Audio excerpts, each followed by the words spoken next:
Hi! Welcome to my vlog. Today guys, maiba naman tayo. Crayon naman ang ire-review ko at hindi gatas. Okay, ito na nga pala yung mga crayons na i-review ko. Una ay yung Crayola. Ito nga yung pinaka-classic na crayon para sa akin dahil bata pa lang ako ay nakikita ko na to at ginagamit ko na to. Sunod ay yung HBW. Yung alam kong product ng HBW ay yung ballpen nila at para sa akin sulit na sulit yung ballpen na yun kasi lagi ko yung ginagamit nung high school at talagang affordable din naman. Sunod ay yung Kid Art. Ito nga yung pinakamura sa tatlong ito na binili ko pare-parehas sa National Bookstore. At ang last ay yung nakita kong nag-viral sa TikTok na crayons na hindi napuputol. I doubt naman na hindi talaga siya napuputol pero itatry ko din kung gaano talaga to katibay. Ito na nga yung 4 na crayons na i-review ko at itatry ko muna sila sa notebook ko. Yung Crayola na nga muna yung susubukan ko guys. Yung tatlong primary colors lang naman yung ikukulay ko. Yung red, yellow, and blue. Para sa red, magdodrawing ako ng heart. Yun na ang mismo ipang-outline at ipang-share sheet ko. Para naman sa yellow, magdodrawing ako ng circle. At sa blue naman, magdodrawing ako ng triangle. Fast forward ko na pala tong video na to kasi medyo matagal yung pagkukulay ko guys. At hihingin na din ako ng pasensya guys kung medyo magalaw yung video kasi sa lamesa lang din nakalagay yung camera ko. At ito nga, kita nyo, triangle na yung kinukulayan ko. Para sa akin, napaka-accurate talaga ng color shades ng Crayola. Sa HBW naman tayo guys. Bale, hindi naman ako nag-expect na kahit ano sa crayon na to, kahit pa yung HBW ballpen ay maganda ang quality para sa akin. Pero nagustuhan ko din tong crayon nila dahil sobrang smooth ikulay at napakatingkad kahit ang gaan-gaan lang ng kamay ko habang ginagamit ko to. Kita nyo naman yung color yellow. Kahit isang padaan ko lang ay napakakulay na agad.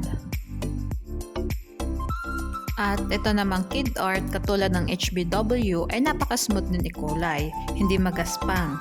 Hindi ko sure kung dahil sa papel, pero itatry ko din tong mga crayon sa coloring books mamaya. Unlike lang sa HBW, hindi masyadong matingkad ang shades nito. Ito naman ang water drop crayon or crayon na hindi napuputol.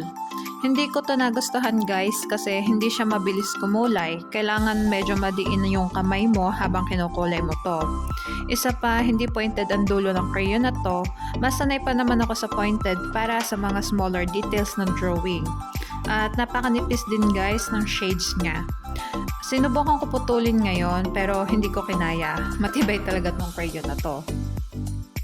Kinabukasan ay sinubukan ko pa rin putulin ng crayon na to at yun, boom, nag-success ako. Pero guys, kung pangkulay lang din naman ay napakatibay nito, hindi talaga din basta mapuputol ng mga bata. Sa accuracy ng color, para sa akin, pinakagusto ko yung Crayola.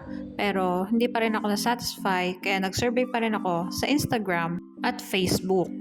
So, minayday ko nga guys at hindi ko nilagay yung brand na ginamit ko na crayons sa mga drawing ko. Nilagyan ko lang ng numbers ng 1 para sa Crayola, 2 para sa HBW, 3 para sa Kids Art, and 4 yung crayon na hindi napuputol. At ang nilagay kong tanong ay ano ang pinaka-accurate na red, yellow, and blue? Nakakuha lang ako ng 10 votes in total.